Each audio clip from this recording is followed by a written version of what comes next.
What's going on, everybody? Welcome into Blazers Uprise live here on a Thursday. The Blazers do not play today. There's only 2 NBA games today, and we're going to pick them for picks against the spread. Despite the light slate, we'll see if we can mix up the standings even more. So that should be a short segment. We'll also take a couple of questions and talk about Shaedon Sharpe's impending return. Possibly. We'll see. We'll talk about it. And we'll take your questions, as I said. Yeah. Eric, it's been a hectic day for me, man. How's your day going? Not too bad. What's been so hectic about it? MLB opening day was today. So, I've taken the graphic building from here and started building graphics for other creators and like 3 MLB creators, just entire post-game show packages, all sorts of stuff, and just finishing that up. It's hectic stuff. Like post-game shows, watch parties, pre-game shows, all sorts of stuff. So that's been hectic, but I'm finally ready to just sit down, relax a little bit, do this, maybe put on this Clemson-Arizona game in the background and enjoy this shortened stream. We'll probably only be live for like 25-30 minutes, and then we'll be live tomorrow with the post-game stream after the Blazers take on the vaunted Miami Heat. But first, you know who's having a good day? It's Chase, Eric. Because he forfeited his double down because he did not get in his picks in time on Monday. Lucky for him, there was 12 games to pick on Wednesday, so we had him pick those games, but we made him forfeit his double down as punishment. And he still goes 7-5 and still gains 3 games on chat. Because chat was awful, just like myself. Chat, I guess you're falling off with me now. 4-8 for both of us. Jackson, rough day, 3-9. But you had a couple of people go off on Monday, Eric. The most notable guy is Stephen Vaughn, who is now tied for 3rd. Which, this might be the greatest story ever told if he comes back and wins this after hanging out in last place for half the season. So we'll see if he can get it done. He's above 500. I fell below 500. So I'm right here with you, Eric. 10 and 11 games back, respectively. And it's been a rough go of it for me. So hopefully today will be better. I feel pretty happy because I got off to I was like 1-5, I think, at one point, and came back and had a good 500 day. So I'm happy with that. I'm basically in that mode where if I pick what I think, I suck. And then if I pick the opposite of what I think, I still suck. It's a conundrum. And it's driving me crazy. Let's jump into the games today. First game, you got a rematch of a game on Monday, Eric. A game that me and chat doubled down on. As the Celtics took on the Hawks, it was looking good. They were up 30, and they blew a 30-point lead against the Atlanta Hawks. The Atlanta Hawks came back and outright won that game. So now they got a rematch. And once again, the Celtics are high point favorites. 16-point road favorites for the Celtics as they head into Atlanta. That first game was in Atlanta, correct? I don't remember where it was, but the Hawks did play last night, right, against us? Yeah, against us. So maybe the Celtics have stayed in Atlanta. I don't know if they've played since then. But, yeah, can they get their revenge today? I don't know. Anyway, 16-point road favorites for the Celtics. The injuries are as follows. For the Hawks, they're without Onyeka Okongwu, Trae Young, Jalen Johnson, Kobe Buffkin, AJ Griffin, Mohamed Bee, and Sadiq Bey. For the Celtics, they're without Al Horford and Jaden Springer.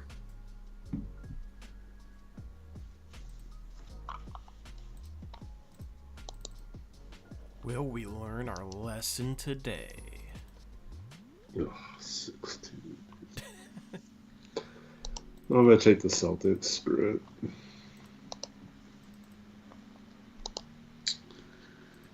We have Aeromancer's picks. He is taking the Celtics as well. Hawks for both Chase and Jackson.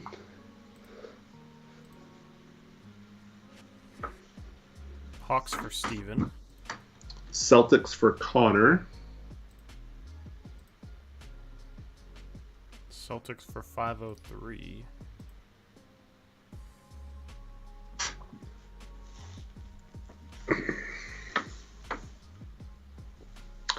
Do we have Trevin or Zachary? Trevin send you his picks. Nope. There's Trevin. Celtics.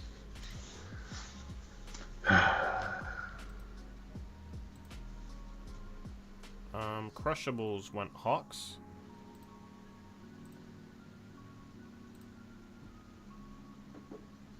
Chat right now. I'll give you a couple of votes. I think Boston's going to be motivated to destroy them. So I'm going Celtics. Chat, it looks like, is going Celtics. Shout out to the 6 of you that voted. It's funny. It comes down to the wire in chat, and chat is dwindling. But those of you here voting for chat, if you guys hang on and win this thing, you could get lucky. Zach, no pick for Zach. He can make the pick later, that's fine. This game doesn't tip off till 4:40. Final game. New Orleans is hosting the Milwaukee Bucks, and the Bucks are 1.5-point road favorites. All right, injuries in this one we have. Looks like no one out for Milwaukee. There were some rumors that Beverly was going to miss 3 to 5 months, but I guess that's not true. For the Pelicans, they're without Grand Theft Alvarado, Brandon Ingram, and Dyson Daniels.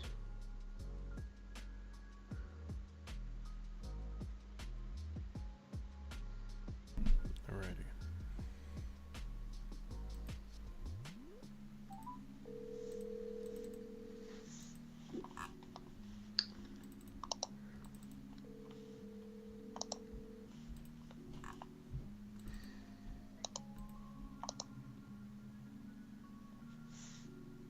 Hey, good morning, man. I just woke up. You woke me up, actually. How could you, Eric? Good morning at 4:15. No, I was up early, and then I took a nap. I missed the time again. Sorry. It's good to see everyone. And no worries. I'll be on stream in a second. There's only 2 games, so all right. Oh, it is? Yeah. Okay, can I make the first game on here? Yeah, it was Celtics at Hawks, and Celtics are 16-point favorites. Okay. No major injuries for the Celtics? Horford's out. Drew's playing. Hawks still have Trae Young and Jalen Johnson and a bunch of guys out. Okay. I'm going to go Celtics. I'm going to make this my double down, too. All right. I'll be back on stream in a second, and I'll make that last pick. All right. Thanks. Bye.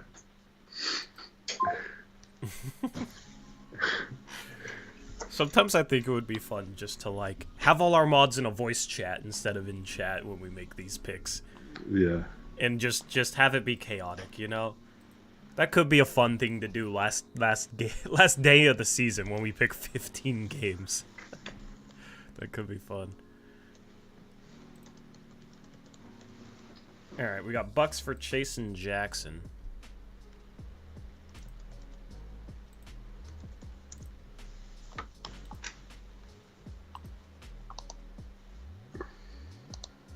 Besides the mute, yeah, well, Trevin wouldn't really contribute to that voice call, but he could, hang out and it muted. He needs to. Didn't we do that for the fantasy football draft? Yeah, well, Smog was in that, and Smog was the one cursing. So Smog's not a mod because he's a vulgar person. So I think we'd be safe. We got Bonks for Zach. I'll take the Bucks, too. Reluctantly taking the Bucks. Chat's going Bucks. I'm going Pellies. Give me the Pellies. We got Crushables. Crushing the Bucks. We got Stephen Vaughn going Pelicans with me. He's been on a roll, so I feel a little better about my pick now. Trevin, Jackson, Chase, all Bucks.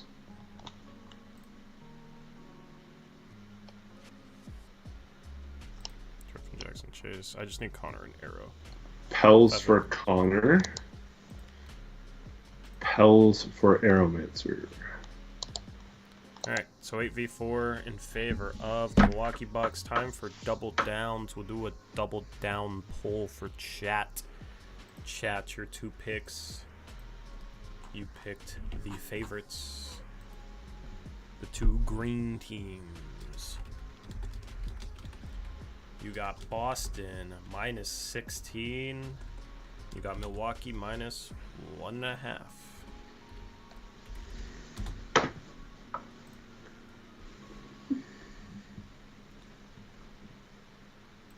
Noah's double down is the Bucks. I'm going to take the Celtics as mine. Zach did as well.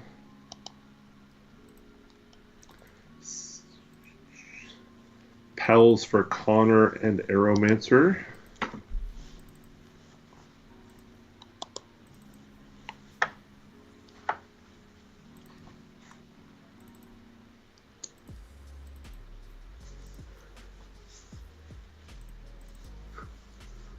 Bucks for Trevin. Bucks for... What is Streamlabs doing, man? Hello? Okay, Trevin is Bucks. Does chat have a clear favorite? Oh, you closed the poll, huh? Yeah, I closed it, so... They're Milwaukee?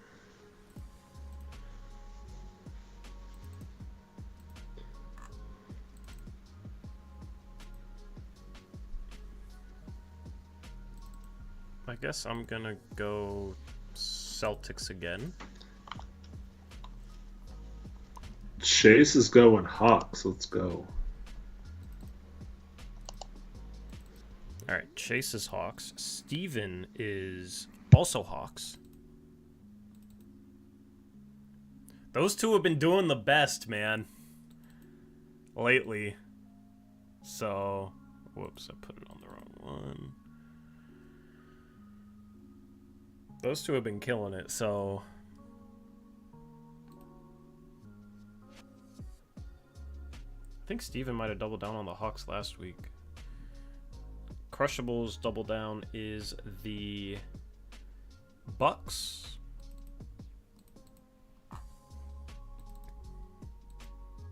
And Jackson's double down, Eric.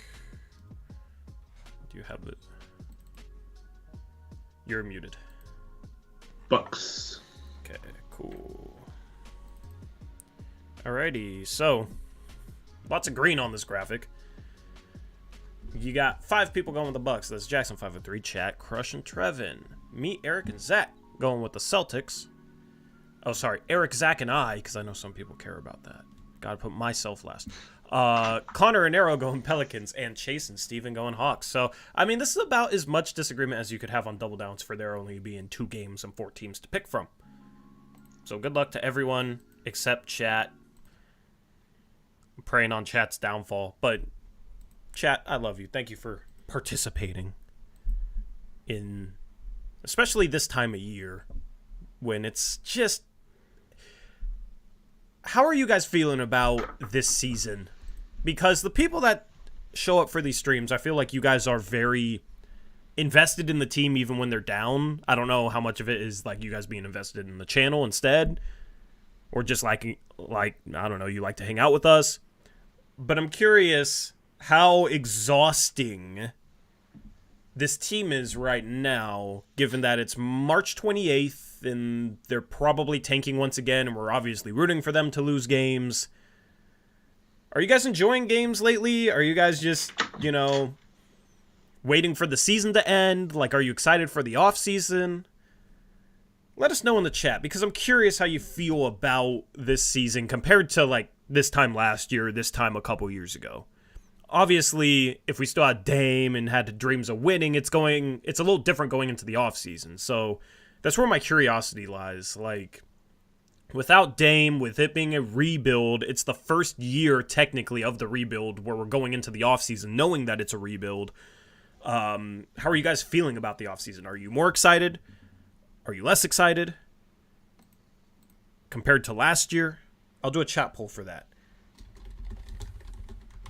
How are you feeling, Eric? Like, with this being the first offseason that we're heading into knowing it's a rebuild, are you more or less excited for it compared to last year? I'm less excited than last year because at this point we still had hopes of getting Wemby, and up until that reveal, up until that moment, we actually were sitting there, or standing in some of our cases, like thinking maybe this is going to be a magical offseason. And then we still had the third pick to trade, and then we find out that Charlotte is possibly taking Brandon Miller, which means that third pick should be really valuable in trades. So I was pretty excited about it until we started hearing that they're not going to trade the pick. But yeah, I was definitely more excited about the possibilities of actually building a winning team around Dame last summer. And that didn't happen, obviously, but that doesn't mean I'm not excited for this summer. It's still pretty exciting to have 2 lottery picks potentially, and then also just, trying to see how Joe Cronin ducks the tax and all that kind of stuff. I'm excited for that storyline to see how that plays out. Right. I'm excited for just the drama that goes into this draft. I'm excited to see how 2 draft nights looks, and it should make it a little easier to do the second round portion of that stream with more time in between picks and time to catch up on anything before that stream. And I'm excited just to see who we end up drafting, because even if they don't move up, there's a chance they could get a guy like Buzelis at 6 or 7 who I'd really like. Summer League should be fun. You just got a lot of storylines that I'm pretty excited about this offseason, and I added this as an option. I added less stressed more than anything, because I don't think it's going to be as stressful, because it felt like we have to do something for Dame. We have to do something for Dame. Now it's not so, like drastic. It's not do or die. It's the start of a rebuild. So that's where I think it's, you don't have I don't want to word it like the Dame thing hanging over our heads, but obviously you're trying to put a winner around the greatest Blazer ever, and there is a lot of stress with that that goes into that. So I'm looking forward to the offseason. Obviously, it's my job to get you guys excited for the offseason. So, I'm going to try my best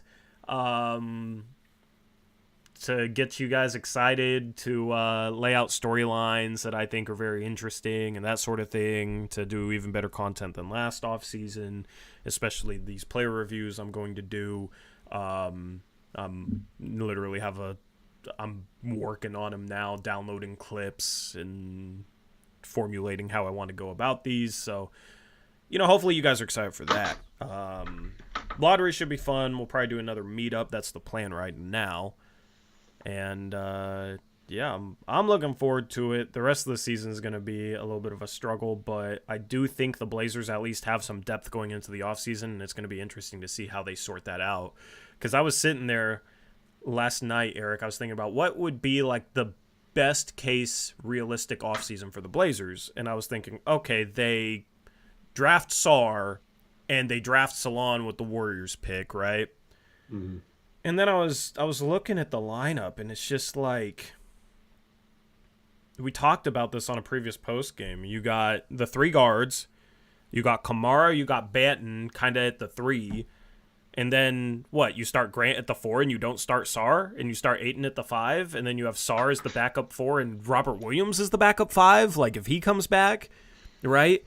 That doesn't include, like, not only is not enough minutes to go around for the front court, it feels like. Well, for 20 games until Robert Williams gets hurt. But just at the start of the season, like, not only is that not enough minutes to go around for the front court, that's not including Brogdon, that's not including Thibault, that's not including giving Salon any minutes, or Chris Murray any minutes, or Jabari Walker any minutes, or any of these guys. So the amount of depth that I feel like the Blazers could have next season is quite impressive, actually, given where they're at in the rebuild. That's not including signing anyone in free agency. I don't expect free agency to be a thing at all for the Blazers, so I guess I'm not excited for that. But man, it's crazy how deep I think they'll be, and that's why it makes even less sense to trade that Warriors pick for a role player. Like, you're already dealing with a logjam of role players, I feel like, going into next year. The problem is they don't have a number one, maybe not a number two. And that's why I still expect them to be a play-in team at best next year. Unless they make a big move, which could be a mistake.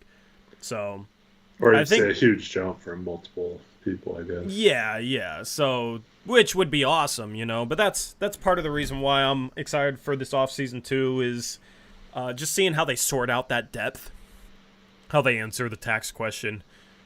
I think there's a lot of things to look forward to this offseason. So,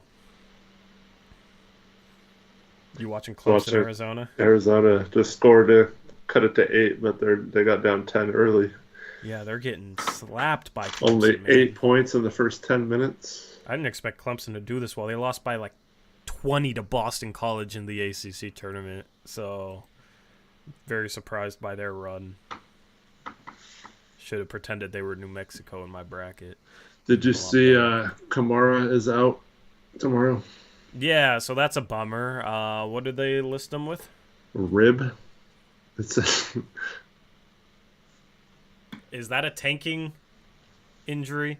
I don't know, man. Do they really need, against the Heat, do they need to rest him? Are they setting it up for Charlotte for him to be out?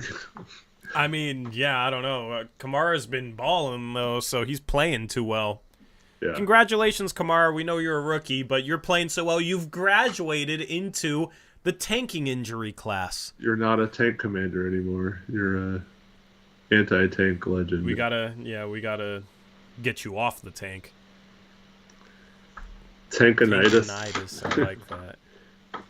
Is this a classic case of tankinitis? And then also, I don't know if this is true or not, but someone tweeted that Shaedon Sharpe was on their flight to Miami today. Yeah. I mean, he's going to rejoin the team soon. Yeah. So yeah, I mean, it makes sense. Yeah. But also, easy thing to make up, I guess. But segue into him returning soon. So I expect him to return next week, Eric. I don't know when. I feel like it could be the Charlotte game. Yeah. Which would be kind of weird because we need to lose that game. So it'd be weird bringing Sharpe back. Did we play someone on the first? Is it Magic? Yeah. It could be that game too. That game and then sit the next game and then play against Washington. I don't know. I mean, we're going to see him again. It's going to be interesting to see what he looks like coming back from this injury, playing with a tanking team. He's probably going to be rusty. He's probably not going to be that good. Yeah, he's going to be better than what we're throwing out there, though, so he's going to increase our chances to win. But the only thing that matters for me is just do not get hurt. Yeah. As long as that's the case, that's all that matters. So just get some run. Yeah. Is Anthony Simons out for the season, you think, at this point? Man. I hope not, but I think he might be. Yeah. It's so weird because, like, the last couple of games they've listed Jeremy as doubtful instead of out. Like really? It's going to be interesting to see if they bring Ant or Jeremy back. Like, how dedicated are they to tanking this year compared to the past couple years? I don't think they're as dedicated. But still, you got guys kind of banged up. It's easy just to say, they're still hurt. and lose these games, the Blazers have an outside shot at third best lottery odds. They're only 2 games away from the San Antonio Spurs. So the Blazers, if they lose out, which is what I'm rooting for at this point, if they lose out and only win 19 games, go 19-63, what a record, then they got a legitimate chance to get some more ping pong balls in their favor. Mm-hmm. Left rib contusion, says Trevin. We'll take questions. Just whatever questions you guys have, next 5-10 minutes, and then we'll wrap up the stream.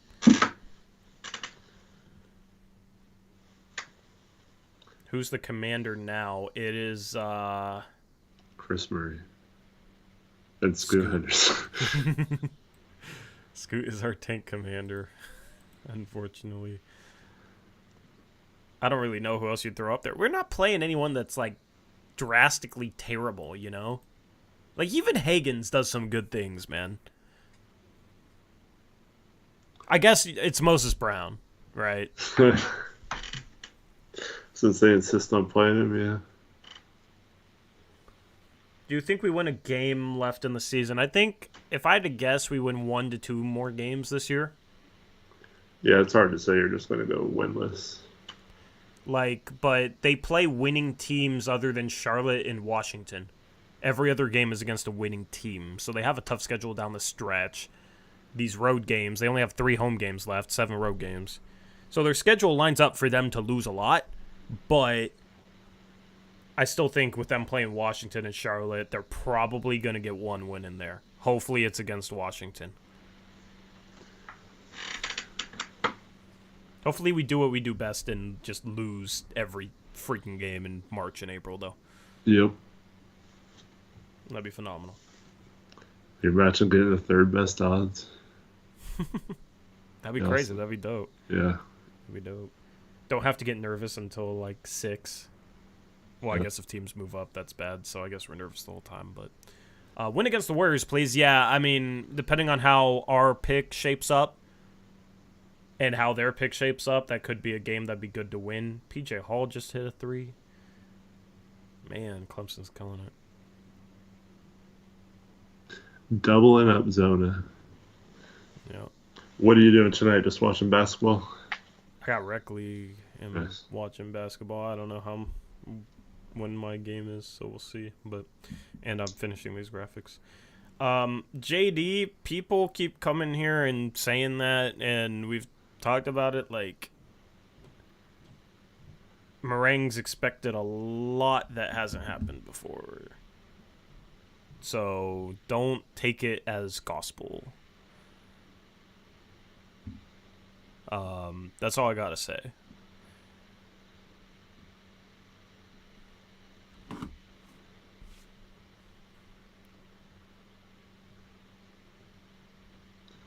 Scoot for Rookie of the Year in the last stretch, averaging 38 and 4. Maybe Rookie of the Month in April. Yeah. Dude, Clemson can't miss? Oh my goodness. No, you're fine. We didn't talk about it in this stream. People keep saying that, and they definitely could, but it doesn't make sense. Well, it makes sense if you're just Cronin. Yeah, if you think like Cronin, what Cronin does makes sense.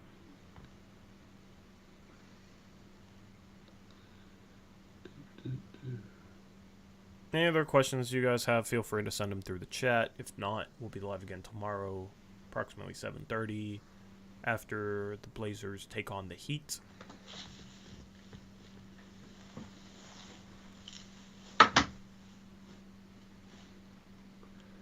Yeah, should have some good games tonight and tomorrow.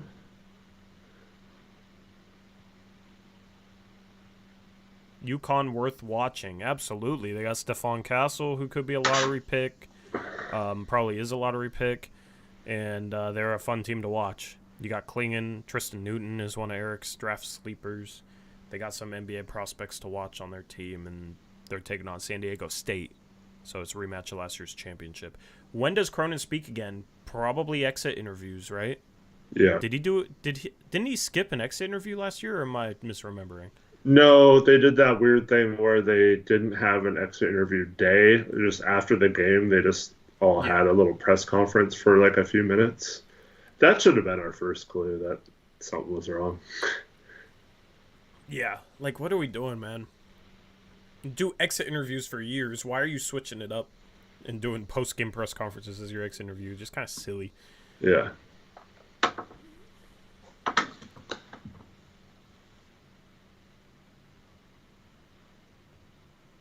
Doesn't it make sense to get a center with the Warriors pick? Like, why trade it for more role players? I don't think we have to trade for a center because they do have Ayton, Rob, and Duop. I think it makes sense to swing for a forward there. I mean, here's the thing. If they try and cap dump Robert Williams in order to duck the tax, then it would make a lot of sense to draft somebody like Missy there with like 13th, 14th pick. Yeah. I could even be okay with them just taking a flyer on Khalil Ware. I have my reservations about him, but he's certainly talented and a legitimate 7-footer, so if you want to take a chance on him, being the backup center, sure.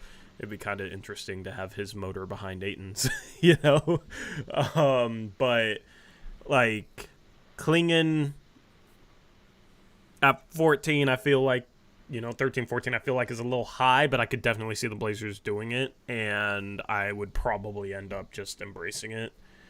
I wouldn't hate it, depending on who's on the board. If Salon's on the board, if a couple other guys are on the board that I have in my, top 10 to 11, then I have a problem with it. But yeah, I don't think with Ayton and stuff, I don't think you have to be like, we have to come out of this draft with the center. If it's the right pick, absolutely. Realistically, like Buzelis plus, man, if Ron Holland falls to like 9, 10, 11, I'd be trying to trade up a couple spots to get him. I know what people winning duo, 2 G League Ignite guys, but I mean, if you could get those two guys, then that's intriguing, man. I like that. And Ron Holland maybe wouldn't even play right away. Would you rather have them trade the pick or draft Filipowski? Jeez, dude, why are you asking me the worst questions? I'd rather have them trade it no matter what we get in return, even if it's a second-round pick. I don't like Filipowski at all, but you hate him. No, I don't hate him. I just think it'd be a waste of a pick on a really good asset or a really good chance to get a difference maker. Yeah. Buzelis and Missy. Yeah, see, like, there's combinations in this draft that are intriguing. Buzelis and Missy is intriguing. So, but if they plan on bringing back Robert Williams and they have Duop Reith as a third string to step in if and when he gets hurt, then it doesn't really make a ton of sense to draft a center and have 4 centers on your roster that can't play the 4. Yeah. So. I mean, it all depends on what our pick ends up being too. If they would take a flyer on a 7-footer, wouldn't it be better to take a Visich? I think there's a chance a Visich falls to the early second. I'm high on his talent and his potential. I thought he was going to get more opportunity at Kentucky when I predicted that he was going to end up being a lottery pick, and he just didn't get enough minutes.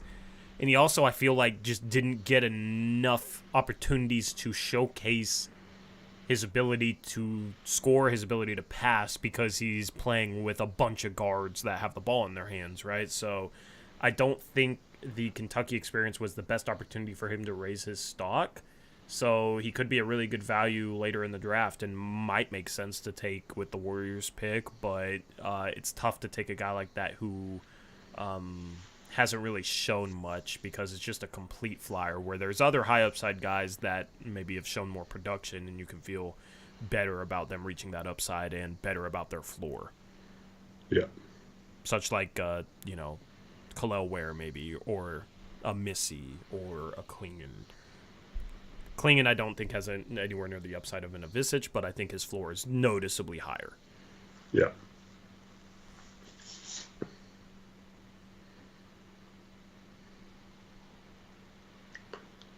Taylor's funny. Exactly. You get it. But yeah, Buzelis is becoming my guy if we don't get Sar.